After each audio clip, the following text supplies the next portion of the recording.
Jadi teman-teman jangan baper ya. Ini kebanyakan jadi penonton ini banyak yang baper. Bapernya ketika kita mengkritisi sesuatu pengajaran yang salah karena sudah terlalu fanatik bodoh. Saya bilang fanatik bodoh. Akhirnya melindungi sesuatu yang salah. Ini ada nih, bukan saya, nggak ada saya iri hati, ngapain saya iri. Jadi orang yang fanatik bodoh ini yang salah pun dilindungi.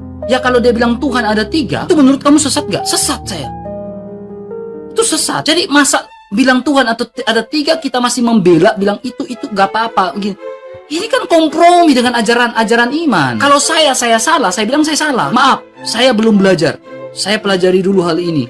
Saya nggak ngerti. Jujur, ini blunder dalam menjawab. Akhirnya penontonnya juga penonton bagi saya fanatik bodoh. Tapi dikritiki dia bilang, oh RK kamu kenapa mengkritiki apologet? Lah masa harus saya diamkan?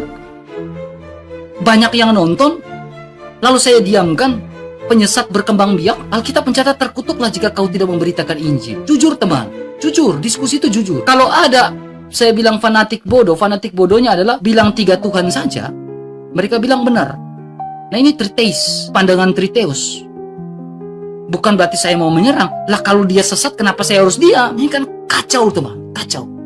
Jadi kadang mereka bilang, RK kamu gini-gini. Kamu yang udah tersesat. Ini yang bilang, Matius 7 ayat 23. Tuhan, bukankah kami bernubuat demi namamu?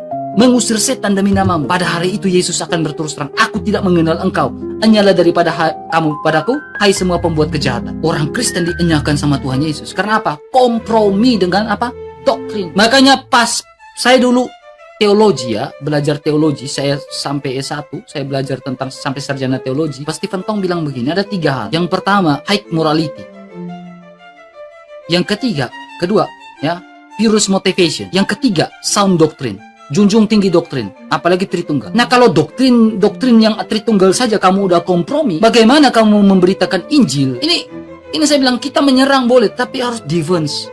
Apologet itu kan defense dalam bahasa Inggris. Santo Petrus mengajarkan dalam 1 Petrus 3 ayat 15. Jadi saya bilang jangan iman buta. Nah, ini banyak orang yang iman buta, banyak orang yang fanatik buta, ya.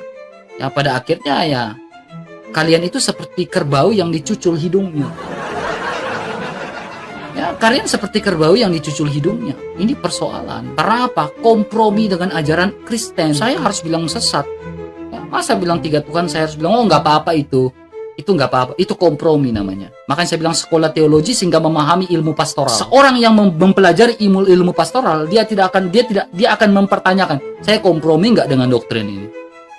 Kalau saya kompromi dengan doktrin, bagaimana jemaat saya? Bagaimana orang yang mendengarkan saya?